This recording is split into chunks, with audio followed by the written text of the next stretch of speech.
Welcome back, everybody, to Elite Start Training, and we're going to continue our basic search operations course with the next module in track awareness. In the last module, we introduced those fundamental land navigation concepts, including topographical map reading and basic navigational concepts. Now we're going to transition over to a very unique module for a basic search fundamentals course, and that is track awareness. This is a topic that's very near and dear to my heart as a tracker. And by the end of this module, viewers will be able to describe the fundamentals and terminology associated with tracking, identify sign and where it's most likely to be found, understands what actions to take when locating a track, and how to provide support functions for a man tracking team. This module is a very unique offering to a fundamental basic search and rescue course, as skilled man trackers are few and far between, much less able to teach at an introductory level. And like land navigation, this is a skill set that can only be learned hands-on and through practice and repetition. This module is only introducing the fundamental topics with the objective of conveying awareness level information.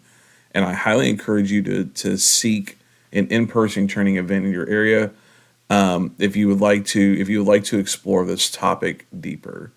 So whenever we talk about man tracking is a specific action. It's following sign left by a specific someone. It's a skill that cannot be taught solely in the classroom, and you cannot become proficient in tracking over a weekend course. It's something where you have to be introduced to the topics, to the concepts. You need to make the time to practice on those on your own. Find others that you can practice with. Attend more trainings if you have the opportunity to do so. And it's important to really immerse yourself in the world that is tracking.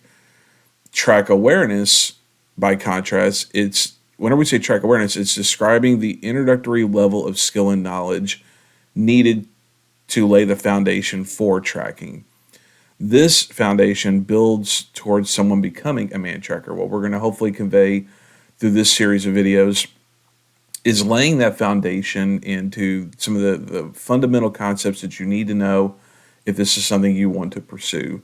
If nothing else, being track aware is something that is absolutely crucial and should be something in every search operator's toolkit. This is, outside of the scent for a canine to follow, tracks and sign are the most common clue to be found by a search operator.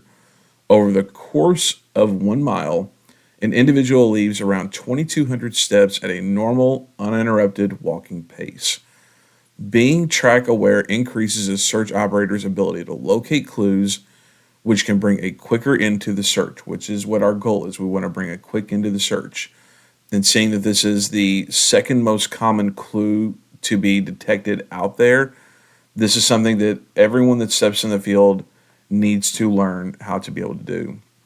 By comparison, and according to Ab Taylor, who is the individual who very much popularized the application of man tracking in the field of search and rescue, less than 1% of all tracking students will become proficient man trackers. So if we get the other 99% to a spot where they can be considered track aware, you add so much value to your search operations. I would take 99 individuals that were track aware versus one man tracker all day long. So take the following as an example scenario. We have a victim leaving a residence and is presumably mobile. They're presumed to be mobile, and they're capable of moving 2 miles per hour. So you can see after 1 hour, which is where the blue hash line around the point last seen indicates, we're looking at an area that encompasses about 12.6 square miles.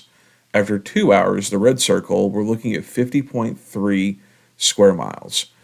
No search team has the resources to cover this ground effectively, and very rarely will a search team even be operational in the field even 2 hours after someone goes missing. So for us to be in the field 2 hours after someone goes missing, a lot of good things have to go right for us to be out there and be ready to get into the field. And if that victim is mobile, they could potentially be moving away from help. So that search area is just going to continue to widen and widen. The theoretical search area is going to grow every minute during a search, which makes the search more and more unmanageable. By locating and confirming tracks belonging to our victim, an individual with awareness level training can attain a direction of travel, which can significantly reduce the search area. And that's where we want you guys to be in it by the end of this series of videos. We want you to be able to understand what a track looks like, where it could be found, whenever you find it, what to do with it. That's where we want you to be at by the end of this.